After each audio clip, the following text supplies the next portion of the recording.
Hello and welcome to the Middle East Report.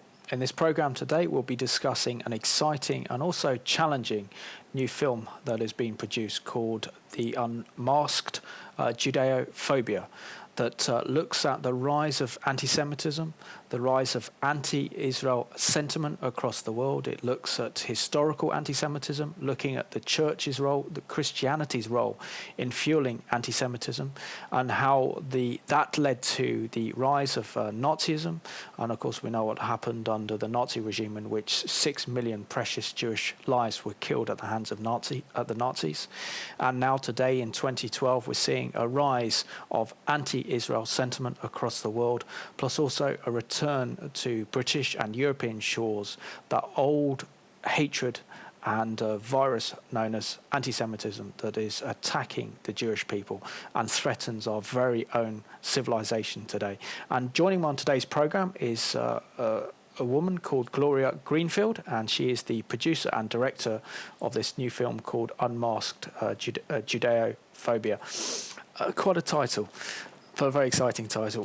Gloria, it's great to have you on the Middle East. It's an honor to be here. Thank you. And I just want to say, firstly, I've watched the film last night, and it's a very powerful, thought-provoking film in which you put all the dots together and understanding Israel's situation, but also the rise of anti-Semitism that we're seeing again across Europe. But for our viewers, can you share a little bit about your background, how you got into filmmaking, and why you decided to make such a powerful and thought-provoking film? Well, first I must start with my father, because when I was a little girl, my father always told me that if I was born in 1950, so he always told me that if the Jewish people or the state of Israel was ever in trouble, I needed to go fight. And this is the way that I'm able to fight. For many years, I was involved in, as I still am, but I was involved specifically in adult Jewish learning, in developing programs and initiatives for adult Jewish learning in the greater Boston area. And I was also the executive director of an Israel advocacy organization called the David Project. So for most of my adult life, I've been engaged in education and advocacy of Jewish people and Jewish identity. And I realized in 2006 that one of the most effective ways of reaching people for education and advocacy is through film. And I founded Doc Emmett Productions as a small nonprofit organization to produce and disseminate educational resources that strengthen Jewish identity, Jewish peoplehood, and the values of freedom and democracy. So in 2008, Doc Emmett Productions released its first film called The Case for Israel, Democracy's Outpost. And it features as a spine of the film Alan Dershowitz, but includes 29 other experts from around the world in making the case for Israel's legitimacy as a Jewish state. And after the film was released in October of 2008, I began traveling extensively with the film, speaking with audiences, and it became very clear to me that there was a great deal of confusion out in the field. People thought that the hostility that was being expressed towards Israel and the campaign that was growing, calling for the dismantling of the nation-state of the Jewish people, was due to territory or policies.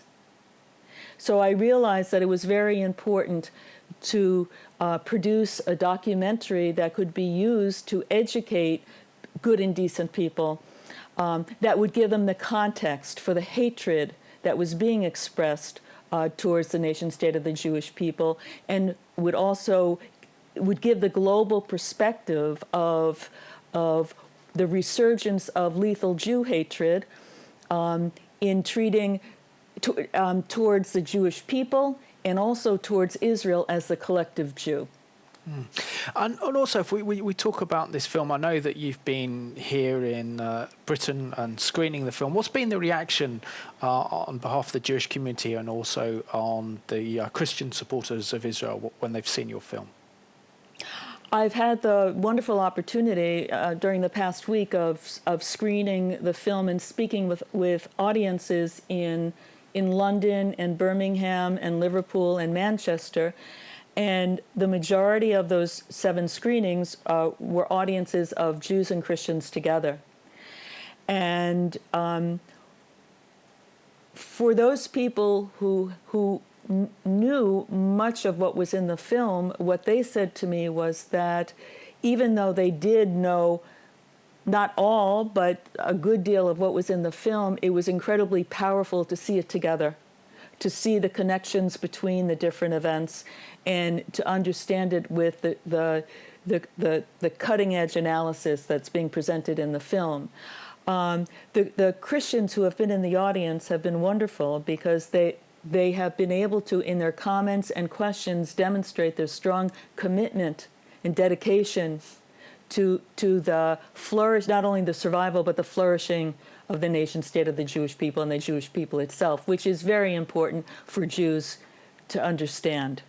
But in general, both Christians, the first question that Jews and Christians ask in the audience is, what can they do to stem this rise, this resurgence of lethal Jew hatred? And I want to make the distinction between what we refer to as classic or traditional anti-Semitism and what many of us term today as Judeophobia, which not only threatens the lives of Jewish people, but also calls for the destruction of the Jewish state together. Yeah, and is that why you named the film Unmasked Judeophobia? Because most people use the term anti-Semitism, but you've been very clever here and not actually used the term anti-Semitism. Was that to provoke more interest or to ask questions, or do you think there's a fundamental problem with the term anti-Semitism? Well, I think for all of those reasons, but primarily, a phenomena that's been happening is, well, let's go back to the origin of the term anti-Semitism. Anti-Semitism the term was created by a low-level Jew hater, Wilhelm Marr, I believe it was, I can't remember the date. I'm sorry, I'm having a senior moment. But it was created by an anti-Semite. And 3 years later, an early Zionist activist by the name of Leon Pinsker developed the term Judeophobia, and he used it in his booklet, Auto-Emancipation. And today, Judeophobia is a more appropriate term because it addresses the ideological foundation of the Jew hatred that we're experiencing today. I believe that Wilhelm Marr developed the term anti-Semitism in 1879, or right around there, but I believe it was 1879, and Leon Pinsker developed the term Judeophobia in 1882, something like that. Okay, so I also need to point out that there are virulent Jew haters like Louis Farrakhan in the United States, who leads the Nation of Islam, who is a self-identified Jew hater. He uses anti-Semitism against Jews by saying that he can't be accused of being anti-Semitic because he himself is a Semite. Now, anti-Semitism is an awkward term also because there's no such thing as a Semitic people. It refers to a language. The other reason why many practitioners in the field of fighting Jew hatred don't use the term anti-Semitism, or at least are trying to move away from the term anti-Semitism, is because people don't pay attention to that term. It's almost as though the term is worn out. And it just does not capture the virulent hatred. You know, we don't look at the Nazi regime and the genocide that they caused as being anti-Semitism. It was genocide. It was genocidal hatred. So we need the strong term. And there's a French political scientist by the name of Pierre-André Targieff, who wrote a very important book. The English translation is called Rising from the Muck. And he makes a very strong case for not using the term anti-Semitism anymore, to either use Judeophobia or Jew hatred or anti-Jewish. Yeah. No, it's very important, isn't it? Set the scene and to really explain what is anti-Semitism to an audience that probably become desensitized to that word. So that's very good. And before we go to the clip, though, can you talk through the film? Why did you decide to make this film at this time, and what's the objective of the film? I see this film as being a Tekiah Gedolah, so a clarion call. As the shofar blast in biblical times was used to sound the alarm, to warn people of impending danger, and that's what this film is intended to do, to wake good and decent people up. I have no intention of changing the minds of haters. It's a waste of time. If haters are to change, there's going to have to be some kind of internal transformation that happens. No argument or conversation or discussion with a hater is actually going to work. But the majority of people are good and decent people. And oftentimes, good and decent people just need more information, truthful information, in order to understand that there's a danger that needs to be confronted. So that is the intention of the film. The intention of the film is to educate people about what is happening, to bring clarity to the situation, and to sound the alarm. And in terms of what can be done, Doc Emmett Productions has produced a 65-page activist guide called With Clarity and Courage. That's available for free for viewing or for downloading at no cost on the film's website, www.unmaskedthemovie.com, and under the tab Learn More, you can just click on Activist Guide, and it's there for you to review. Excellent. Well, we'll have the web link up in a minute, but we got the first clip, and this is the introduction of the film called Unmasked, Judeophobia.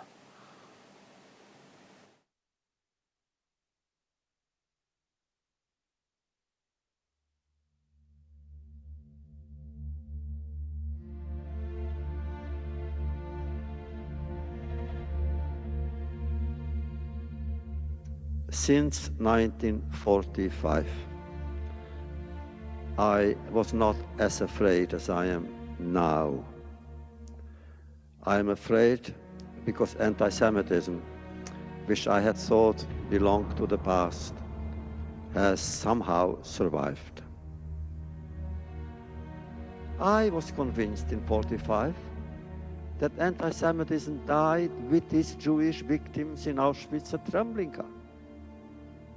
And now I see no. The Jews perish, but anti-Semitism in some parts of the world is flourishing. Now what is it about that plague of humanity that is so strong, so resistant, that it survives everything else? Anti-Semitism is hatred, and hatred is contagious.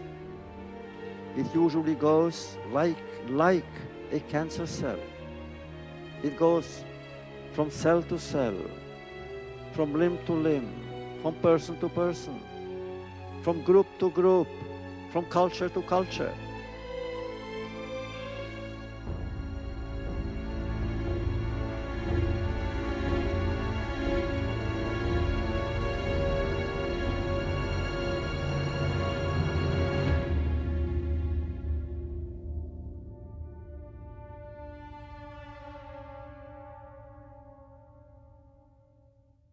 The hardest question in the world is why the Jews, historically over time. You can find 10 different independent reasons that seem to have no relationship with each other. You have xenophobia, you have various forms of anti-Judaism, you have hostility very much for the religion and for some of the practices of Judaism. There's no question, there is anti-Jewish hostility in the ancient world. In the New Testament, there are references to Jews which had tremendous ramifications through subsequent history. In particular, that the Jews killed Christ. They are murderers of God. This is the ultimate capital crime. And we had to wait until 1965 before the Catholic Church, the Vatican, actually lifted that terrible burden of guilt from the Jewish people as a whole for the death of Christ. The hatred is theological, unfortunately. It is in the texts themselves, and it is certainly in the readings and the sermons. The fact of the matter is that this Christianity becomes the very heart and soul of Western culture. And through the Middle Ages, the consequences of that are often violent, particularly from the time of the First Crusade. Jews are not only the people who rejected Christianity, they become a malevolent force who are guilty for all the bad things that happened to Christians. They poison wells, they spread the plague, they desecrate the host. Worst of all, the blood libel, they murder Christian children to use their blood. So all of a sudden Jews become a mythical antichrist, a devil incarnate. The Protestant Reformation was a reform of the church and its corruption. Martin Luther denounced the sins of Rome. There were signs that he might have evolved towards a more open view of Judaism, but once he was disappointed by the fact that the Jews did not convert to Protestant Christianity, Luther engages in some of the worst diatribes in the history of anti-Semitism. And it spreads through European imperialism all around the world. Anywhere that Europeans go, one of the first things they're doing is Christianizing and missionizing. This is the only way that you can possibly explain anti-Semitism in indigenous communities that don't have any contact with Jews. It comes through the religion. As the Jews gradually enter into a more secular society in the 17th and 18th centuries of universal human rights, we see among some of the foremost advocates of this worldview, people like Voltaire in France, that many of the old stereotypes that have been inherited from Christianity continue to affect the outlook of humanistic and enlightened people. In the radical atheistic dispensation, basically it is the God of the Hebrews who has brought about Christianity, which itself is responsible for many of the social evils and corruptions that the radicals denounce. And all of a sudden, Jews are not hated for religious reasons, they're hated for racial reasons. And that is a terrible mutation because, in principle, you can change your religion, but you can't change your race. So Christians could work for the conversion of Jews, but racial anti-Semites could only work for the elimination of Jews. Hello and welcome back to the Middle East Report. Gloria, saw in that clip there the intro of the film and the first 5 minutes of the film, which you look at the issue of Christianity playing a large part of fueling anti-Semitism in medieval Europe and beyond, really.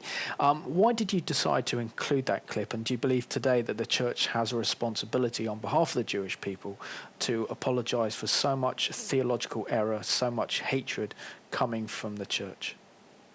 Well, there are two reasons why I included it. The first reason, obviously, is because it's true.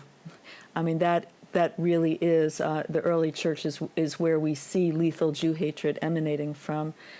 But I also see it as a sign of hope that there was a Reformation, and in which the hatred towards Jews was denounced, Now, I'm not saying that there's not segments of the Christian world that don't continue to hold prejudice against Jews, or in their silence empower radical Islamists.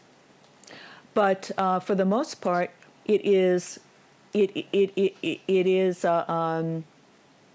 sign of hope that where you have a people that are engaged in a lethal hatred, there can be a reformation that is internally driven, so that it no longer becomes the location where hatred is emanating from. Now, today, evangelical Christians and other Christian Zionists are the strongest supporters of the Jewish people and of the nation state of the Jewish people. And you can't get much, that seems to be, one of the highest ways of righting a wrong from history. But I don't believe it's because it's righting a wrong. I believe because the Christian Zionists are standing for what's right and what's good in the world. And thank God for them. Unfortunately, there are some people and some segments like Jimmy Carter, for instance, who, while he identifies himself as an evangelical, he holds by replacement theology, and his hatred towards the nation state of the Jewish people is really theologically driven. But today, the emanation of lethal Jew hatred is coming from radical Islam. Now, whether there will be a reformation from within Islam, within Muslims, is I don't know if it's probable, but we do know that it's possible. But one of the ways that Westerners diminish that possibility is by allowing its leaders to appease the tyrants. Every time that Western leaders appease the tyrants, we disempower the moderates, and the moderates are where a reformation would emerge from. So again, our responsibility is not to cause a reformation within the Muslim world that is being hijacked by radical Islam today. But our responsibility is to make sure that our leaders do not engage in appeasement the way that Chamberlain engaged in appeasement with Hitler. I think any Western leader who knows anything about world history has to understand the dangers and the perils of allowing Jew hatred to emerge in their society. I mean, if we actually look at World War II, for example, and we saw the elimination or annihilation through mass genocide of 6 million Jews, what came afterwards was almost the death of 230 million people worldwide, because Western leaders like Chamberlain and others didn't take the dangers seriously, and actually confronting the dangers of anti-Semitism in Germany, which spread right across Europe and almost brought about the destruction of Europe. That's absolutely true. I mean, we have to remember that wherever there's totalitarianism, you find hatred towards Jews, but we must remember that the murder of Jews is only the first stop. And any society that allows for Jew hatred is opening up the doors for being taken over by totalitarians. And it spreads like a cancer, and it threatens every good and decent person. And also it poisons society. It overshadows good with bad, with evil. And do you think that because we are living in an age now where the Western world, whose anchorage and foundation has been built upon the Ten Commandments, is part of our Judean Christian heritage, and what we've seen really in the last 20, 30 years is a clear departure from that foundation, almost a fundamental attack on our civilization by our political leaders and by our social reformers, that now we don't have any values, we don't have any moral clarity, And in this, what I would describe as a political, moral and spiritual vacuum, we're seeing the rise of anti-Jew hatred being fueled by so many people, which is consuming society with hatred and violence. Do you believe that this could have a dramatic impact upon the direction that Western civilization is taking? Because in my own analysis, it's like we're on the edge of a cliff. We are on the edge of a cliff. It will destroy Western civilization. I mean, Natan Sharansky is very articulate in his book called. Well, he approaches it in two of his books. One is The Case for Democracy, and the other book is Defending Identity. And in Defending Identity, Natan Sharansky speaks about what happened in Europe, where Europeans felt overwhelmed with guilt about colonialism and about the Holocaust, and decided that that nation states were bad, that religion was bad, and that that was the direction to go in, a secularization of Europe, and getting rid of each nation's identities, cultural identities. And so what happened was Europe created this vacuum, which then got filled with immigrant populations who came in with a very strong identity. And the problem was that their strong identity didn't necessarily value freedom and democracy and other values of Western culture.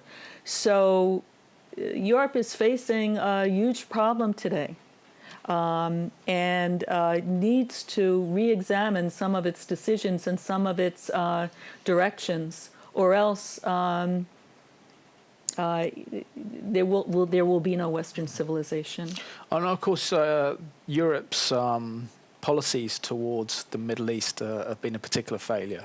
Having done a lot of work now in the European Union with the European Parliament, and you look at some of the policies being introduced in the Middle East, particularly with we saw the rise of the Arab Spring last year. There are papers put out by the European Union that want to bring in trade unions, they want to bring in civil society, when fundamentally they have to build, if Europe's to help, to build the institutions of democracy. That just by voting and having a political process in which, say, the Egyptians got the opportunity to vote for their president, if it is not underpinned with a freedom of press, a free and democratic parliament, open assembly, and freedom of speech and freedom of religion, then the whole project is doomed to failure. Right. I think that we've learned, or we better have learned, from the election in Gaza, and also from looking at what's happening in Egypt today, that the one vote for one man, one time, which is actually what happened, does not make a democracy.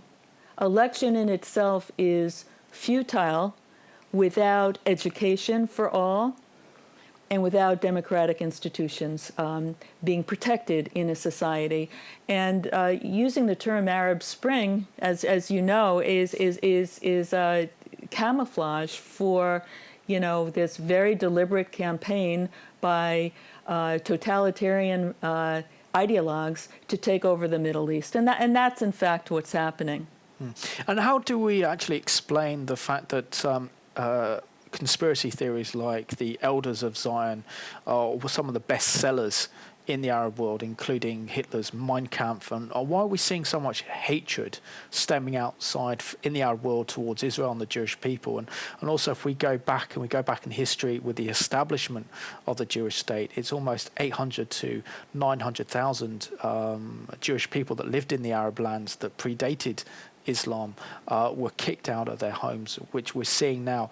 It amounts to nothing but ethnic genocide. And now we're seeing ethnic genocide against the Christians as well. That's right. As we're sitting here, as you know, Christians living in Muslim countries are being murdered. They're being kidnapped. Women are being kidnapped and sexually abused, forced into conversion. Men, women, and children are being murdered and maimed. And the world is silent. Where? And I ask, where is the church? That was a very good question, a very poignant question, and we've got a clip to go to now that looks at some of these conspiracies and hatred that's emerging in the Arab world. In 1945, there were virtually 1 million Jews inhabiting the space that we can call the Arab Middle East. Today, there are perhaps all across the Arab world 60,000 Jews left out of 1 million. The Jews of the Middle East were ethnically cleansed. They were either forced to leave, expropriated, all their property was confiscated, or they were driven out literally, or their life was made untenable. And there was a wave of pogroms in 1945-46 in the Arab world before the creation of Israel. In Libya, in Aden, in Egypt. In Egypt, after the Second World War, there was no kind of re-education like the Germans got re-educated after the Second World War. They never criticized the Holocaust. And when the Mufti came back to Egypt, he was hailed by the Muslim Brotherhood, and everything he did together with the SS was defended by the Muslim Brotherhood. There has been even a speech by Hassan al-Banna in June 1946 saying, Germany and Hitler is gone, but the Mufti will continue the same work as before. And this Muslim Brotherhood, together with the Mufti of Jerusalem, fought against this partition resolution of November 1947 very strongly, and they were able to motivate all the other Arab leaders to attack Israel then. Nobody imagined that the Jews that they had always despised, looked down on, who were not allowed to bear arms to defend themselves, that suddenly these Jews, who were a small number in Palestine, 600,000 Jews, had defeated 7 invading Arab armies. This was something unbelievable. And then the 1967 war made this even more dramatic, because this was such a devastating military defeat. And now Israel suddenly appears in Arab eyes in a very classic anti-Semitic posture.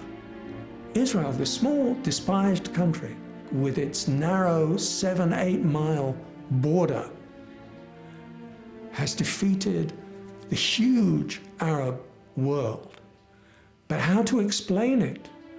It is not the Jews of Israel and their determination who have won this war of survival.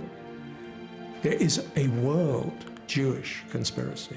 And here we see one of the most potent themes of anti-Semitism through the ages being transferred to the Middle East and becoming a leitmotif. And it becomes more and more intense as time goes on. Hello and welcome back to the Middle East Report. Gloria, we saw in that clip of the film you produced, Unmasked, Judeophobia, really the birth in the establishment of the State of Israel. And it's incredible to think, isn't it, that really from the darkest hour of world Jewish history, the Holocaust, and out of the Holocaust emerged the Jewish State of Israel 3 years later, which brought about the redemption of the Jewish people. And for the first time in over 2,000 years, the Jewish people had a homeland, somewhere where the Jewish people could practice their faith and their religion in safety. And yet we're seeing that Israel has emerged as almost a superpower in the Middle East. It's quite incredible. Mm-hmm. Well, Israel needs to be strong and have a strong defense because it's surrounded by enemies. Yeah. And also, when we looked at that clip there, we also looked at, I was discussing earlier, the genocide, really, the ethnic cleansing of the Jewish people from the lands is now being followed by the Christians. There's silence in the church. But it's almost as if Israel is on the front line in what is a war of civilizations. And if Israel goes under, then surely the West will go under as well. And that's why it's important that the West allow Israel to defeat terrorism, to defeat leaders like Ahmadinejad of Iran, and groups like Hezbollah and Hamas in their covenant charter call for the destruction of the state of Israel and the Jewish people worldwide. I think also it's Nasrallah, the head of Hezbollah, has also said that he wants to see all the Jewish people return to Israel so that Hezbollah can annihilate all the Jewish people worldwide. And we've seen over the last few years the Iranian President Ahmadinejad, with full support of Iran's Supreme Leader Khomeini, call for the destruction of the state of Israel and also sanctified genocide against the Jewish people as well. Isn't this something that the world should wake up? Because it looks like we're going back in history, and it looks like we're back in that period of time in the 1930s and the beginning of the 1940s when we saw the rise of Nazism. Well, I think that one of the first things that has to happen is that media needs to regain some integrity, and start reporting on what is really going on instead of being concerned with being politically correct. We need more stations like this station. But just 2 days ago, when the leader of Hamas for the first time returned to Gaza, Mashal, he announced that the intention is to establish the state from the river to the sea. He, in his own words, articulated that the intention was to destroy Israel and that Israelis should get their passports together. So there should be no illusion about what the intention is. There should be no illusion why there is no peace process. There is no peace process because the Palestinian leaders and other Arab leaders do not want a Palestinian state. They want to destroy the Jewish state. And I think that all of the countries in the world that voted yes on the UN vote, or even abstained from it, that they have a lot of soul searching to do, and their citizens have a lot of soul searching to do, because it was a despicable act to be complicit in this fraud that has been going on for decades now, making pretend that Israel is the violent aggressor, when in fact it is the Arab countries who have been using the Palestinian people as pawns for their political gain. And also, that's very much the mainstream thinking within the European Union and within Europe. And surely Europe has to come to a stage where she actually recognises that she's on a dangerous collision course, I would say, with the God of Abraham, Isaac, and God of Israel, but also in a dangerous collision course in appeasing so many of these dictators that actually threatens the security and viability of Europe in the future. Yeah, I mean, I think that pretty soon Europe is going to need a miracle to survive. And we've got another clip to look at now from the film that looks at the growing rise of anti-Jew hatred in Europe and also the anti-Israel sentiment that, and we're seeing an increase in attacks on vulnerable Jewish communities throughout Europe.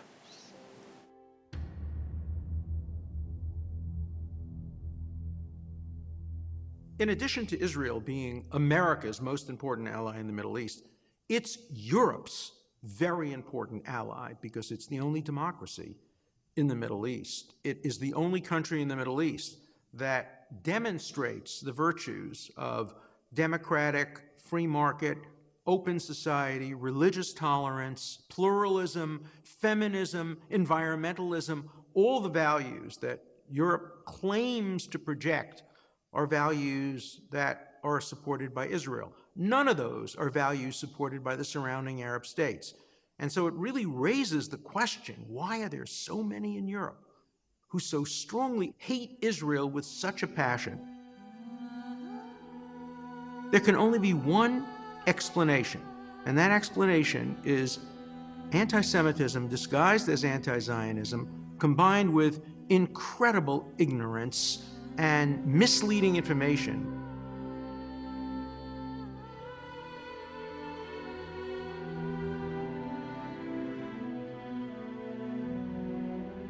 There has been waves of anti-Semitism. But we now got to a phenomenon which was radically new, a much higher level of incidence than we had ever seen since the Second World War. These incidents were not recognized. The authorities looked away.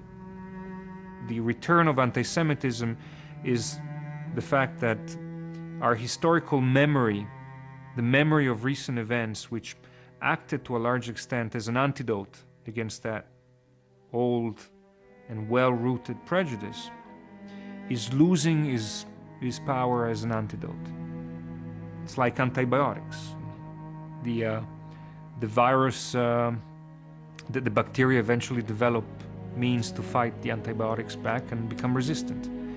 The same is with anti-Semitism. The country where it became most obvious in Europe was France, the country also where more than 500,000 Jews live, and today France is the largest Jewish community in Europe, and it started in France. We will be marking in Paris 30 years since the bombing of the synagogue in the Copernic. The bomb went off about 20 minutes before the people came out of the synagogue. It was a shock, everybody, because it was a synagogue, but it was also one of the first bombings in Paris. So everybody felt aggressed by that.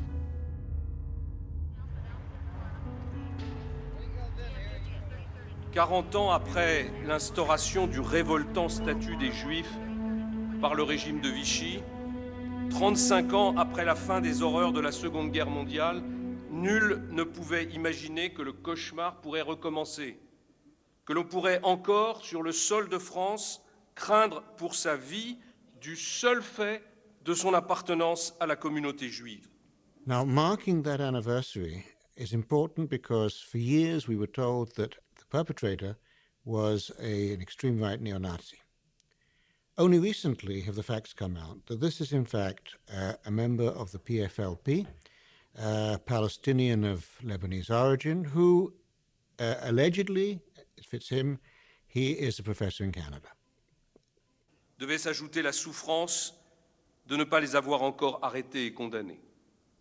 Mais la France ne se démobilise pas, sa police reste en action, sa justice se tient prête.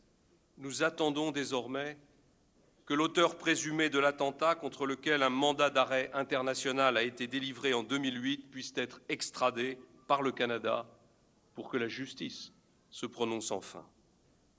Copernic was important because it kicked off 73 shootings and bombings of Jewish targets in Western Europe, 29 of which were in France. I made the list.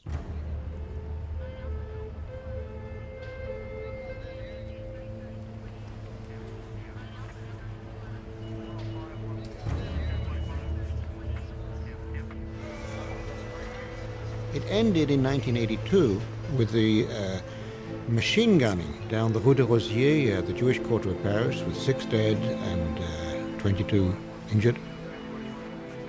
And during that period, there was a huge rise in invective, written and spoken anti-Semitism. I believe that until that point, the Holocaust acted as a protective Teflon against such expression. By 1982, Lebanon was used as an example of a new Holocaust. In fact, the terminology, southern Lebanon was the Sudetenland, West Beirut was the Warsaw Ghetto, Israeli Luftwaffe. And at that time, I was looking at people in Europe and thinking they have pangs of conscience for the Holocaust and colonialism. And what better way than at a single blow to solve both of these problems by a role reversal. You might know the photo of the child surrendering, arms upraised at the Warsaw Ghetto in front of the guns of the Nazis. A Portuguese caricaturist put a keffiyeh on the head of the child and stars of David into the helmets of the Nazis. So voila, subliminally, the collaborator, the bystander could sigh with relief and say, I was not so bad. Welcome back to the Middle East Report, and I can only encourage you all to really go out and watch the film called Unmasked, Judeophobia, in which it really does put all the pieces of the jigsaw together and understanding the challenges that Israel face, the challenges that the Jewish community face worldwide, and also the threat to Western civilization if we don't stamp out the rise of Jew hatred across Europe and across the Western world, and don't support Israel and the Jewish people in the Middle East. Gloria, you just showed on that clip there really the increase with escalation of terrorism in Europe. It was only in the summer that we had a terrorist attack on Israeli tourists in Bulgaria, carried out by Hezbollah, and even the European Union haven't listed Hezbollah as a terrorist organization, which is horrific. We also have very vulnerable Jewish communities in places like Sweden, and now in Belgium, and also in places like Hungary, where the Jewish community is very threatened. Why do you believe we're seeing almost a rise of Jew hatred that's leading to violence and attacks? And even in this country, we've seen West Ham football fans chanting horrific anti-Jew hatred slogans towards Tottenham, which is a Jewish London club. Is society beginning to turn against the Jewish people as we saw in the 1930s and 40s? Apparently so. I mean, if we look at the murder of the 3 children and the rabbi in Toulouse, one would think that French society would do some self-reflection. But in fact, violence against Jews in France has increased 45%, and it started at a fairly high percentage to begin with. And the murderer, the terrorist, has been made into a hero. Look, let's be honest, the radical Islamist ideologues would not be able to be as effective as they are today if it wasn't for the empowerment by others in the hard left and the hard right, and also, unfortunately, within some parliamentarians and elected officials, as well as just society. There was a low level of Jew hatred that never went away. I mean, it expressed itself in classic jokes about Jews or hooked noses, or Jews as being, shrewd, etc. But today, the radical Islamists, in their hatred of Jews, has raised, has lowered the bar to what's acceptable, and so now it's barely noticed when you have sports fans hissing to imitate the sound of the gas chambers, or references to Israel being, quote, that shitty little country, or portraying something like what Aftonbladet did in running a completely false story about the IDF murdering Palestinians for their organs and selling their organs. I mean, that is not an indication of civil society. We have a major problem in Western civilization. And Gloria, we got sadly 3 minutes left of this interview. So for the viewers who want to see this film, how can they see the film? And secondly, how should they respond to watching this film? Because it's a very moving and powerful film. Well, there is a variety of ways of seeing the film. Probably the easiest way of seeing it, if there's not a screening in your community, is by going to the website, www.unmaskedthemovie.com, and ordering a DVD. You can do that right from the website.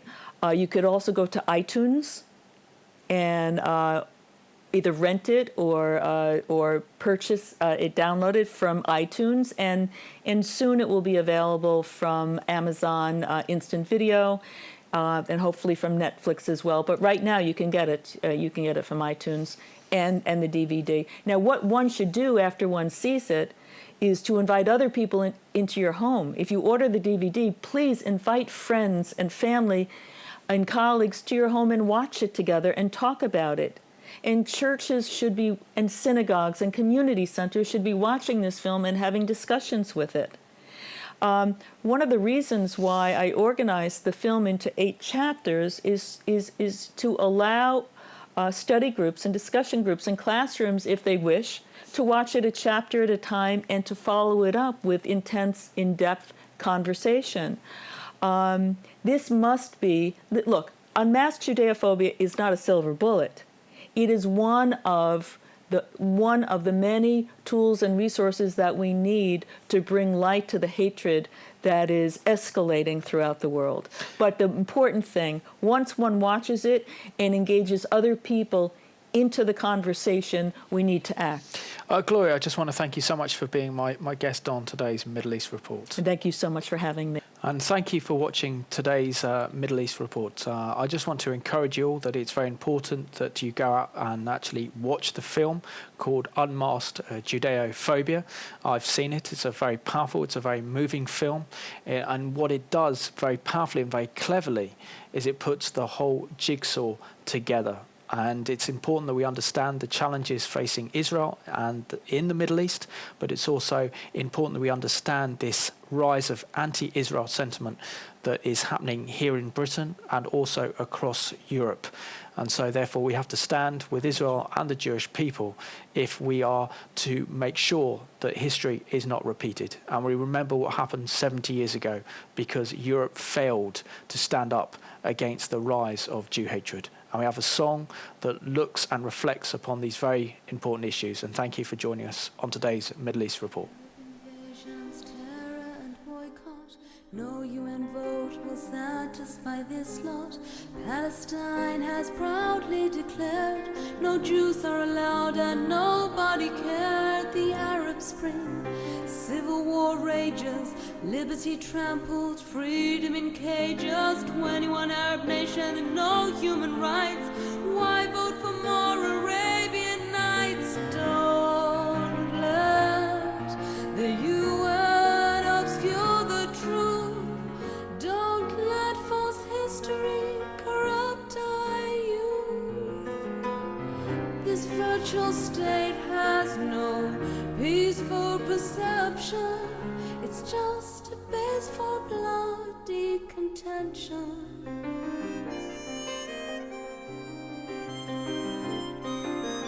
Treaties come, agreements go, Balfour's dictates, Sykes-Picot, Arafat's Oslo blew up in our face, Camp David Accords, alas now a trace, 4867 Jordan was king, no talk of Palestine, no one mentioned the thing. Where are Palestine's borders to be?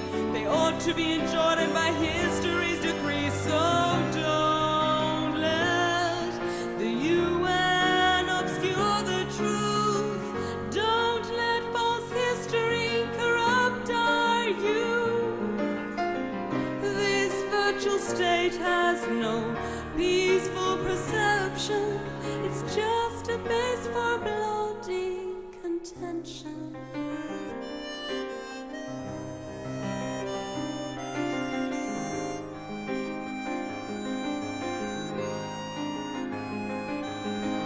If this virtual Palestine must be at what risk to Israel's security? 8 miles wide, Israel backs to the sea. Can Jews survive a UN guarantee? Well, dictators, raise your hands up to vote. Your women are shrouded, misogynist gloat.